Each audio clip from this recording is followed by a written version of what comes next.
Trump will do whatever it takes to retain power. Trump is an autocrat, and when an autocrat tells you what he is and what he's going to do, we should believe him. Good afternoon, and welcome to The Count, a co-production of Now This and The Appeal. I'm Alana Sivan, and my co-host, Emily Galvin Almanza, has a much-deserved day off, and I know we're all going to miss her, but rest assured that she will be back tomorrow. It's Thursday, October 15th, and there are 19 days until Election Day. But this show isn't just about the election. It's about Donald Trump and the GOP's plan to subvert the will of the voters and cheat their way to victory in what would amount to a hostile takeover of our democracy. So today, we are going to devote our entire show to what can be done to prevent that from happening, and in the case that it happens, or begins to happen. And the first thing that you can do, and that we've said multiple times on this show, is vote, vote, vote. Oh, and vote. We all need to vote. But that might not be enough. Because unless Donald Trump loses this election in a landslide, it seems highly likely that he will try to overturn the results of this election, and that we will not have the normal sorts of systems and the normal sorts of checks to sort that out. Because in a normal election, with normal times and normal standards of decency, we wouldn't even have to think about this sort of thing, but it's Donald Trump, and it's 2020 after all, so it seems only right to expect the absolute worst. So I know some folks who are watching for a while have been thinking, this is all really scary. Thank you for telling me, but what can I do about it? So luckily, we do not have to wonder anymore. I have two amazing guests here with me today who just published, an action plan on this very issue titled The Count, a practical guide to defending the Constitution in a contested 2020 election. Becky Bond and Zach Mallitz are two of the co-founders of the Real Justice PAC and partners at The Social Practice, which is an ideologically driven political consultancy. They're veterans of numerous political campaigns, including Bernie Sanders' 2016 presidential campaign, Beto O'Rourke's 2018 Senate campaign, and my personal favorite, Larry Krasner's campaign for Philadelphia District Attorney. Welcome, Becky and Zach. Thanks so much for having us on. I think I called you Becky for a second, which I think is like a nice, fun combined name for both of you. Becky, Zach. So I'm really excited to have both of you here today and to talk about what we really need to do in the seemingly inevitable event that Trump tries to subvert the will of the people and sneak his way into a second illegitimate term.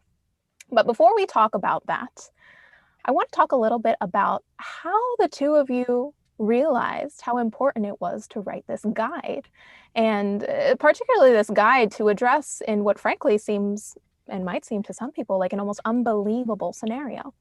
So Becky, I'll start with you.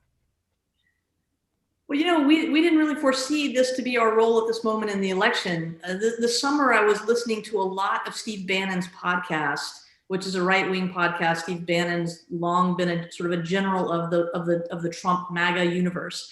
And he started talking a lot about the election in terms that I didn't fully recognize myself. Started talking about election night as game day and talking about the game day count and talking about this idea that President Trump could win game day and then the Democrats would try and steal it after that by delaying the count.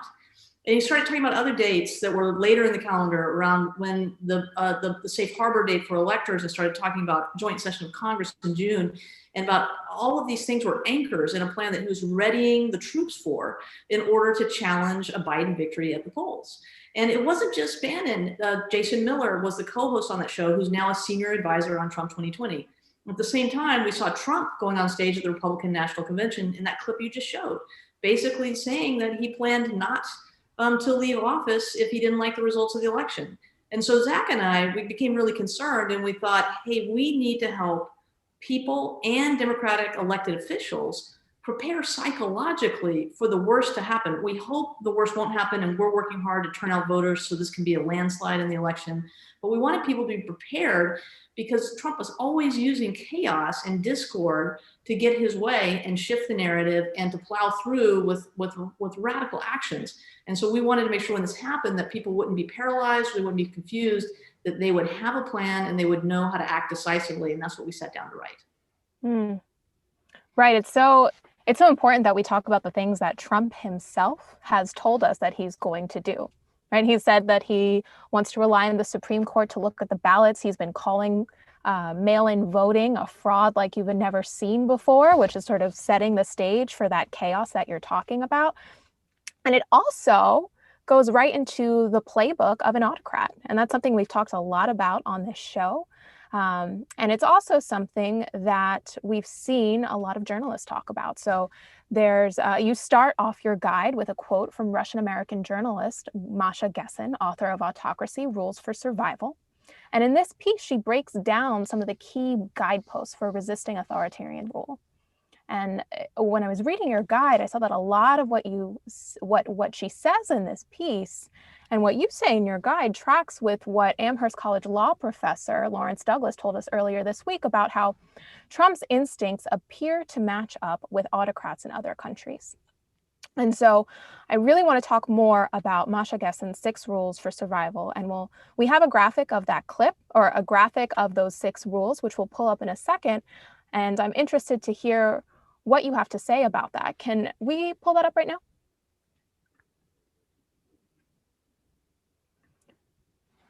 So she lays out these 6 rules. Rule number 1, believe the autocrat. Rule number 2, do not be taken in by small signs of normalcy or normality. Rule number 3, institutions will not save you. Rule number 4, be outraged. Rule number 5, don't make compromises. And rule number 6, remember the future. That's from Masha Gessen's Autocracy: Rules for Survival. And when they lay out those rules, Zach, I'm interested to hear from you how they play into this guide and how they play into preparing for this upcoming election. Yeah, the premise of the guide is that we take the first rule for surviving autocracy seriously. That we take as a premise that Trump means what he says, and that as much as we hope that this is a normal election, it's actually possible that this will be not an election between 2 candidates, but a battle between democracy and autocracy. And that if that happens, the dynamics are going to be fundamentally different than what we would expect in a normal election, where everyone acts in good faith to count the ballots, and there's a good faith effort made to decide who the real winner is and to honor the will of the people. What we fear, though, is that Trump will do anything to remain in the White House. And so far, what we've seen in his first term is that he has open contempt for our laws and our norms, and that he believes that nothing should constrain his power and his authority. And so there's every reason to believe that even if he's soundly defeated in the election, that he will act on the assumption that he should remain in the White House. And in that type of conflict, where we're fighting for the survival of democracy against autocracy, the most important thing is for us to act decisively in that crisis, right? Trump's most important weapon is paralysis induced by fear and shock. And so we have to psychologically prepare ourselves and have a plan. And so that's the purpose of the guide, is to help people psychologically prepare for this type of constitutional crisis. It's funny. I think there are probably some viewers who are watching right now, and bless their hearts, who are thinking, no, not our institutions, not our democracy. Somebody's going to save us. We have good institutions and a good country who, if Trump tries to steal this election, they'll take care of it. The Supreme Court will take care of it, right? There are some decent Republicans who will take care of it too. Why can't we rely on that? And so hearing that, and again, bless their optimism, but why do you think it is misplaced? I'll give this one to you, Becky.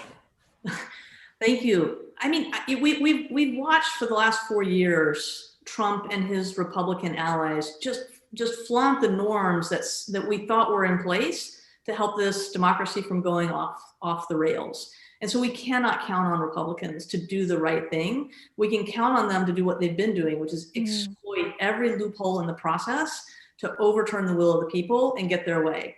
Now, Zach and I we're election experts. We help run campaigns to win elections. And so we know a lot about how weak the system is for getting the ballots printed, for getting the ballots in the hands of vote-by-mail voters, for getting polling places open on election day, for correctly counting the ballots.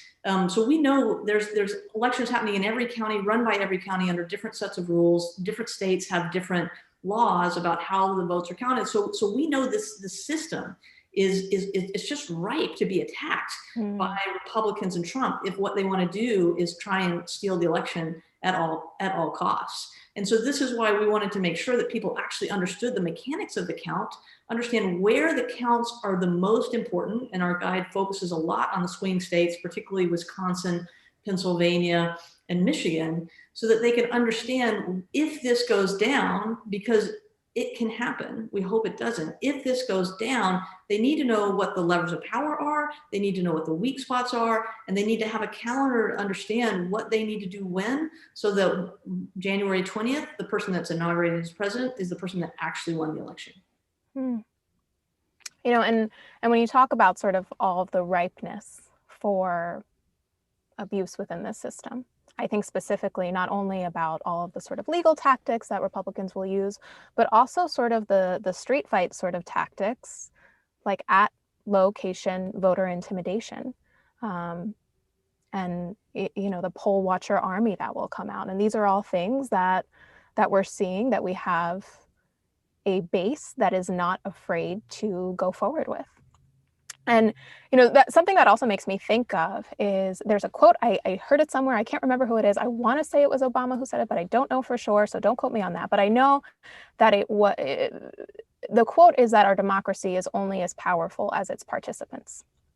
And when I think about that, I think about how Trump has been influencing the participants in our democracy with his own version of truth.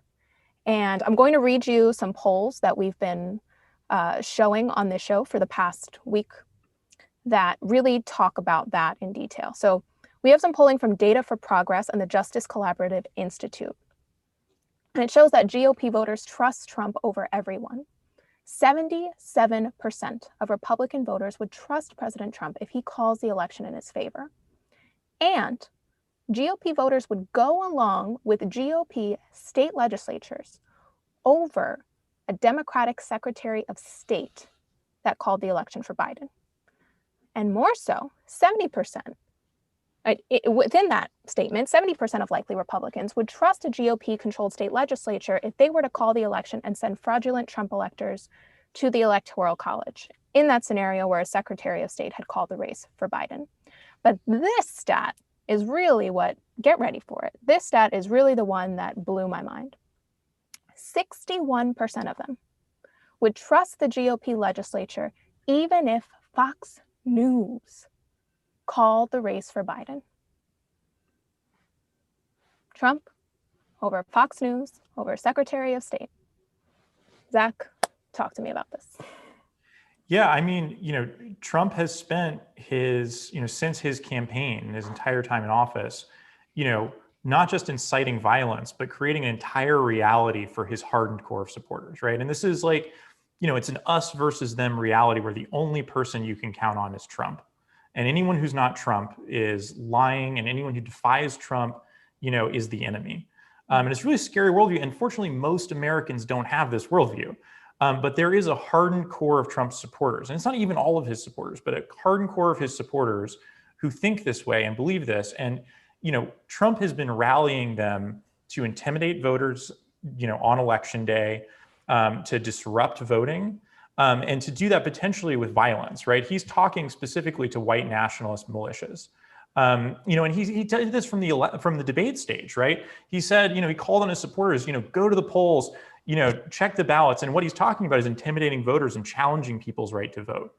And that's scary, but, you know, Democrats all the time overwhelm Republican voter suppression just through massive turnout, right? And so that on its own, you know, isn't going to thwart, you know, Democrats, and it's not going to keep Trump in office. The concern, though, is that those same people after the election will then disrupt ballot counts, right? And there's precedent for this. In 2000 in Florida, The GOP actually flew in paid Republican operatives to shut down the ballot count in Miami-Dade, right? And there were paid Republican operatives staged a riot, called the Brooks Brothers riot, at the Miami-Dade Board of Elections. And though they were paid, right, and this was a targeted operation, but what Trump has is a base of people, some of whom are true right-wing fanatics and who are willing to commit violence, who he speaks directly to. And if after the election there's a contested election and we're counting the mail-in ballots, he may very well organize his supporters to go and physically disrupt the ballot count with the goal of creating chaos and casting doubt on the results of the election. And it seems like it's all part of this larger GOP anti-democratic playbook that has been implemented throughout the years. It's implemented in, voter suppression, dominating courts. We see right now how there's a rush through the Supreme Court and a Supreme Court nominee who's refusing to take a position on basic tenets of elections and democracy. And also just being able to shape public will in order to advance its agenda. And so that is something that we're going to all have to be really prepared for. And we talk about that. We talk about that a lot on this show, where we talk about the nightmare scenario where Trump could weaponize what's called the red mirage, where Trump appears to be leading in an election day vote in key battleground states like Pennsylvania, only to see that lead evaporate in the so-called blue shift when mail-in and other ballots are counted. And we know that the blue shift is completely normal. It's something that's been happening for years and years and years. And according to experts, this shift will happen even more in this election because more people are voting by mail, because we're in a pandemic and it makes sense. And Trump, if he can't win after all of these votes are counted, he's going to say, no, we can't trust these ballots. We can't trust these mail-in ballots. They're wrought with fraud. And that's what he's planning to do. He's planning to falsely claim victory on election night, claim fraud, and, bring in this really chaotic scenario that we all should be particularly worried about. And you both in your preparation guide, in your guide, you talk about preparation and how we should all be prepared for that. So Becky, talk to me a little bit about what it means to be prepared, both for the Biden campaign and for ordinary people living in this country who are concerned about that. Well, the first thing we want to stress is that this is a realistic scenario that could happen. And I think some people tend to dismiss this kind of thing as being conspiratorial, but it's exactly what Trump and the Republicans have said they're going to do. And it's something that they're preparing their base to play a part in. And so for the first part of preparation is actually recognize this as a real threat. The second thing is to get psychologically prepared for what needs to happen if Trump does declare victory on election night before the ballots are counted. And this is important because we know, based on that polling that you showed us, any kind of delay where Trump is stepping into the vacuum of a finished and finalized count and saying he's won a declared victory is going to set the narrative and is going to bring people over to the side of the fact that he won as they're stealing the election. And he's going to say Democrats are trying to steal the election when he's just stolen the election. So people have to be psychologically prepared. They have to understand that on election night, where the count is not necessarily going to tell us who won the election. And then people need to know that they're going to be called upon to act and act immediately. I think a lot of times, we think, well, this will be something that will be settled in the courts. We've got to let every vote be counted, let the process work. And Democrats have not wanted to declare victory early in these contentious, contested situations after a vote. And when the media narrative gets set, that can impact how all sorts of other actors act. So we're going to need people to be prepared to get out there, and unless that Trump clearly did win the election, they need to declare that Joe Biden is the victor and that the final count will show that, and they need to play a role. Now, the Supreme Court, this may never get to the Supreme Court. We need to prepare to fight this out in the political arena. People need to know that they have a role and that it's not up to other people or the courts to decide this. Because if we wait until this has gone through the court process, by the time we start to act, it might be too late. Mm-hmm. I'm really glad that you mentioned how we need to be prepared, and the media needs to do a good job of making sure that we're prepared to handle psychologically this election.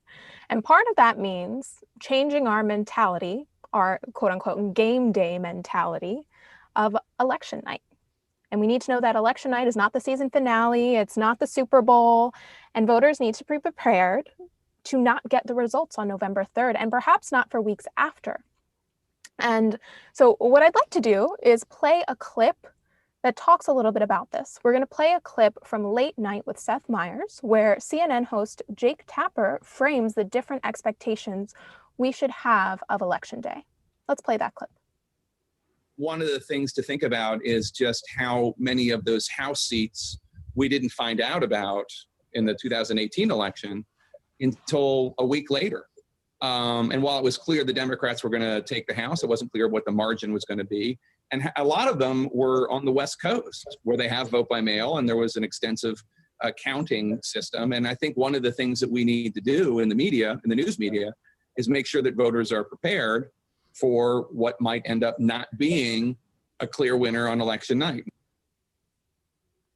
So this is good, right? This is someone on the media recognizing that the media needs to prepare people for not election night results. Zach, what do you make of this? How do you think, what's the media doing right now? What sort of tactics should they be taking to ensure that we are prepared? And what do you make of the way that we've done this in the past and how we should do it now? Yeah, I mean, this is a genuinely difficult, challenge for the media, right? Even if you set aside Trump, right, this is a deeply ingrained cultural expectation that we're going to know the results and know who the president is on election night, right? And so the media would have to set expectations around that to give people confidence in the results of the election, even if Trump wasn't trying to tell a giant lie to convince people that we won't know, that the reason we won't know the results of election night is because of fraud and that we have to certify the game day results, right? And so the media is actually up against not just people's normal expectations about the election, but a giant misinformation campaign that's going to be waged by the Trump campaign and its allies. And so, the media has to really prepare people, not just for not knowing the results, but that there is going to be a number of, a giant effort to lie and convince people that the election results are fraud, that the count that happens in the days and weeks after the election is fraudulent, the Democrats are cheating, right? Like Becky said, Republicans are saying this stuff out loud all the time, and the media needs to take them seriously and prepare people for the onslaught of lies that's coming after the election.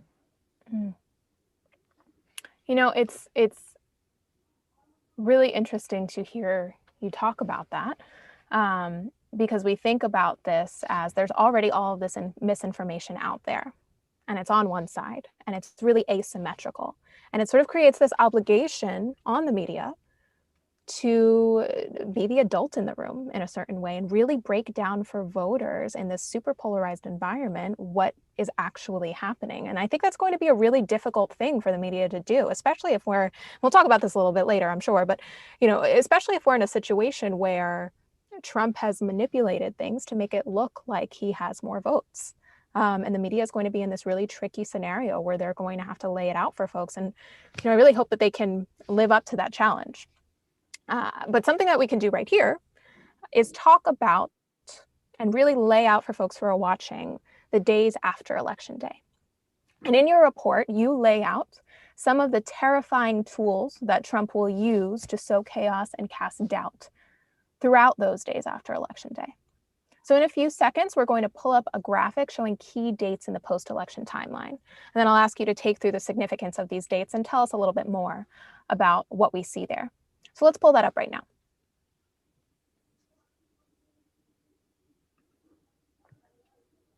So Zach, go ahead and walk us through these dates. Sure thing. So at a high level, it's important to understand that the presidential election is determined by two counts. The first is the count of ballots that happens in the states before the Electoral College votes on December 14th. And the second count is the counting of those Electoral College votes in Congress, which begins on January 6th. So between the election on November 3rd and December 8th, states will focus on counting up their ballots and trying to get to a statewide total. December 8th is an important deadline that's created by federal law. It's called the Safe Harbor deadline. And it's the date by which states have to finish counting their ballots or risk not having their Electoral College votes counted at all by Congress. So Trump's goal will be to disrupt and delay the ballot count through administrative challenges, through legal challenges, through direct action by right-wing militias or the Department of Justice agents or who knows what, right? But to delay and disrupt the count so that it drags on beyond December 8th and creates doubt in the public's mind about the integrity and legitimacy of the election results. On December 14th, the Electoral College meets, and the Electoral College is just a group of people who are, they're pledged to vote on behalf of their candidate, right? And so in any given state, there's a group of electors who, have been chosen and pledged to, Joe Biden, and there's a group of electors who are pledged to Donald Trump. And whoever, in theory, gets the most votes, their electors are appointed to the Electoral College. The governor is responsible for certifying the election results and notifying Congress. And so in a normal election, the ballot count finishes by December 8th. The governor certifies the results and notifies Congress. And then on December 14th, each candidate's slate of electors votes in their state. The risk is that the Republican legislatures will convene and vote to appoint a second rival fraudulent slate of electors that will also meet on December 14th. And so the moment we go into a serious constitutional crisis is on December 14th, if in the decisive states that are going to decide who the president is, we have two competing slates of electors, one voting for Trump and one voting for Biden, who then send their votes to Congress. Then at that point, the fight leaves the states and moves to Congress. On January 3rd, the new Congress is sworn in. So this is the Congress that is determined by this election, right? So if Democrats take the Senate, for example, then when the Electoral College, votes are counted, Democrats will have a majority in the Senate. And so the new Congress is sworn in on January 3rd. And then January 6th, Congress convenes in a joint session in the House chambers to count the Electoral College votes.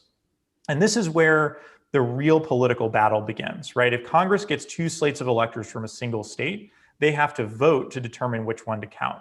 And the process by which Congress does this is quite murky. And we hope that ultimately the gubernatorial slate of electors will be certified, the legitimate slate of electors. But we know that the Republicans will do anything that they can, to certify Trump's illegitimate, fraudulent electors and throw the election to Trump. January 20th is the last important date. It's the inauguration. This is when the new president is sworn in, the new vice president is sworn in.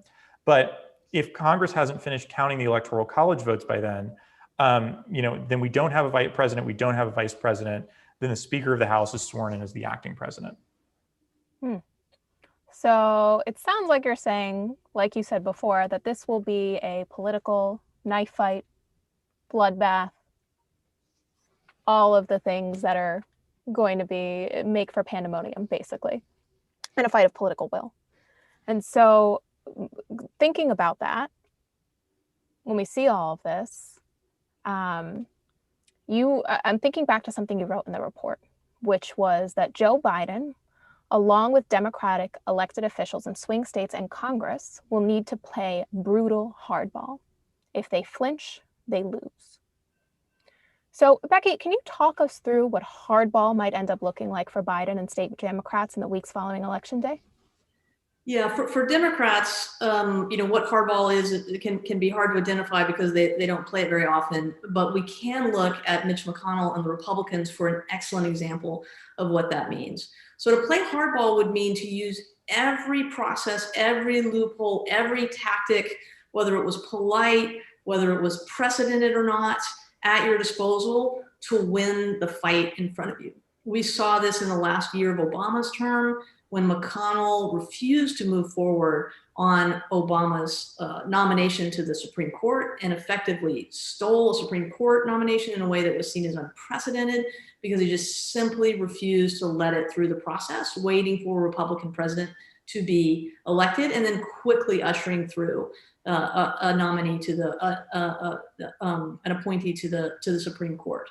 Now, what this could look like in this scenario could be a governor of Michigan like Gretchen Whitmer having to have the political courage, if the count is not complete on December 8th, to simply put forth a slate of Biden electors saying that Trump has stolen the election and dealing with the Republican detractors in a very closely divided state and just moving that forward and doing it because it's what you have to do to win.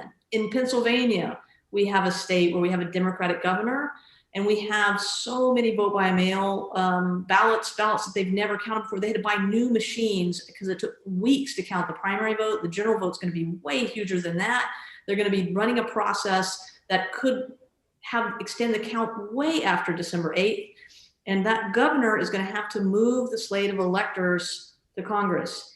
And in Congress, what this might mean is that our leaders in Congress might have to use procedural tactics that they might find distasteful, like ordering the sergeant of arms to throw out Mike Pence and the Republicans who will be at this joint session of Congress on January 6th if for some reason they won't be able to get the Biden slate certified, but they could move to deadlock in order to force Nancy Pelosi to be named acting president while we can work out the count of the vote. So what hardball means is that Democrats are going to have to do what it takes, whether they've done it before, whether it's polite or not, whether it's the political norm, whether it's how they want to do it.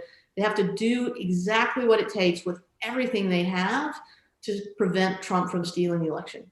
You know, it's interesting because when you say hardball, and then I also think about that and all of the different ways that this could play out with all of our really convoluted laws. Yes, there needs to be a game of hardball, but this is also a game of really a contest between the perception of legitimacy of our elections. And it brings me back to thinking of how important media is, how important it is for the Democrats to be able to be really firm in protecting the true integrity of elections. You know, it's something that you say in your guide is that we don't reward cheaters. If a cheater is making sure that some of our ballots aren't counted, we don't reward them by saying, hey, because it looks like you have more ballots counted in your name, the reason why is because you discounted all those other ones and fought for those to get thrown out. We're not going to reward you by affirming your account.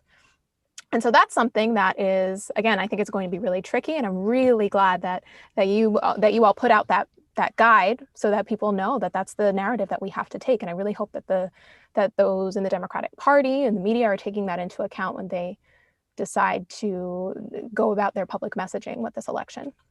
And so I know a lot of our viewers are really frustrated with this, are really scared, but are really also prone to action. I mean, we've seen that at the polls. We've seen lines going around the corner despite all of the voter suppression tactics that the GOP has been trying to take. And so what can ordinary voters do right now, ordinary non-voters who care about the state of our elections right now in this country, in terms of resistance and in terms of pushing our elected officials? I'll start with you, Zach, on this. Yeah. I mean, the most important thing to do right now is to prepare psychologically and make a plan, right? This is something unprecedented in our history, the possibility of essentially a coup in the United States, right? If Trump succeeds in the plan, in the scenario that we've laid out, then, you know, the day after on January 20th, when he's inaugurated as a fraudulent president, we'll still have an executive branch, we'll still have a legislative branch, we'll still have a Supreme Court, but he will effectively have overthrown the government, right? A scenario where Donald Trump is able to remain in the White House, even though he lost the election, that's a coup. And the dynamics of that, the rules of that game are really different, right? We have to be prepared to, you know, fight this out in the streets, right? People need to protest en masse. We need to have bigger protests than we've ever seen in American history, and people need to stay in the streets, you know, until Trump leaves the White House, you know, if he tries to steal the election. You know, there's going to be a temptation to rely on law and the courts to settle this kind of dispute, right? In a functioning democracy, disputes are resolved through the law, and that's a good thing. And it's good that we're all used to that happening. But in a conflict between democracy and a would-be autocrat who's attempting to destroy that democracy, you can't count on laws, you can't count on norms, you can't count on institutions. We're in the twilight zone. Yeah, basically. exactly. Yeah, the American people have to rally and fight to save our country and to defend the Constitution. Yeah, Becky, what are your thoughts? How can ordinary people resist against this?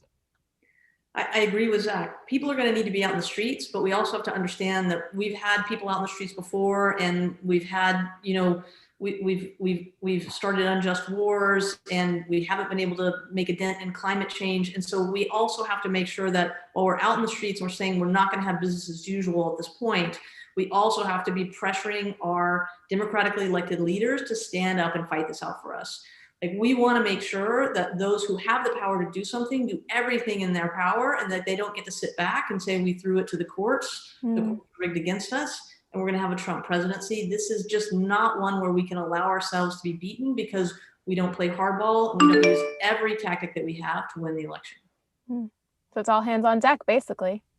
And so, right, all hands on deck, and everybody's got to get involved to do their part to make sure that we're saving our democracy. And part of what we've talked about a lot, and what you both talk a lot about in the report, is how norms, decency, Bush v. Gore 2.0, and Gore abiding by all those norms and decency, it's not the right thing to do if Trump tries to steal our democracy. It might make for a civil world. It might make for a world where, I mean, I don't even know if it'll make a civil world, to be perfectly honest, but it might make it so that Democrats can take the quote unquote high road.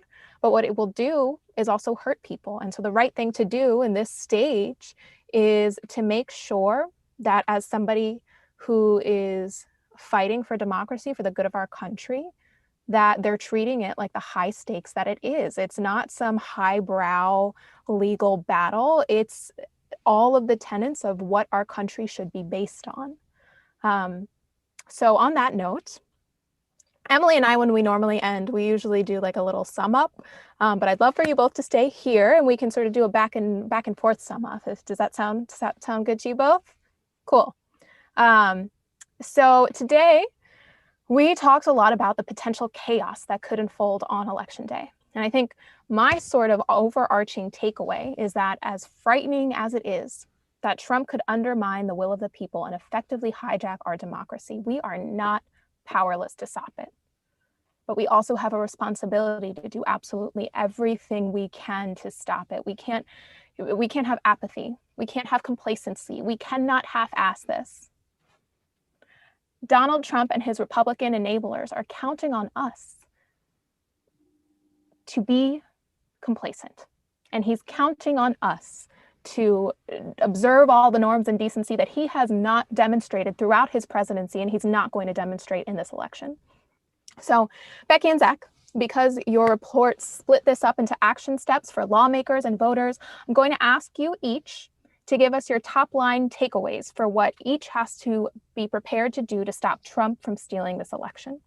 So Becky, what's your most important piece of advice for Democratic lawmakers who want to protect our democracy from this hostile takeover? If you're a Democrat in elected office, whether you're on the city council or a district attorney or whether you're in Congress, you need to understand that fascism comes so fast, and this could be the moment that we lose the country. And if something terrible were to happen, if we were to lose our democracy, 10 years down the road, you would not want to look back on this moment and say, gosh, I really wish I had done more, or gosh, I really wish I had understood and I had stood up and I had refused to leave that chamber, or I had used the power of my office in novel ways that I never had done before in order to change the outcome. So we want Democratic elected officials to understand this is on you. It's not on the Supreme Court, it's not on the courts. This could come down to you, whether we hold on to our democracy and act like it. And Zach, what do you think that ordinary people and voters can be doing? Top line thing. Echoing a lot of what Becky said, Democratic elected officials have to put their faith in the people, not in the law. We want the law to protect us, but ultimately the defenders of our democracy are the people. And, if Democrats, if Biden, if Democrats in Congress, if governors in the states, do what Gore did in 2000 and treat this as an inside game legal fight that'll be settled in court, as opposed to rallying the public to participate in the process and to demand that Trump concede and to call this out for what it is, a coup, an attempt to establish an autocracy in the United States. If they take the Gore path, we will lose. And so, Democrats everywhere need to be prepared, to fight this out and to fight to protect our democracy. And people can read your guide. Tell us where they can find your guide, Zach. They can go to thecountguide.com. Great. Well, everyone, please check that out. Organize your communities around it. That's our show for today. Zach, Becky, thank you so much for being here. And everybody watching, join us again tomorrow at 4 p.m. Eastern. Emily will be back from her very short break and will be joined by two incredible organizers, Hardy Merriman and Kifa Shaw, to talk about the power of civil resistance to topple authoritarian threats. Thanks for joining.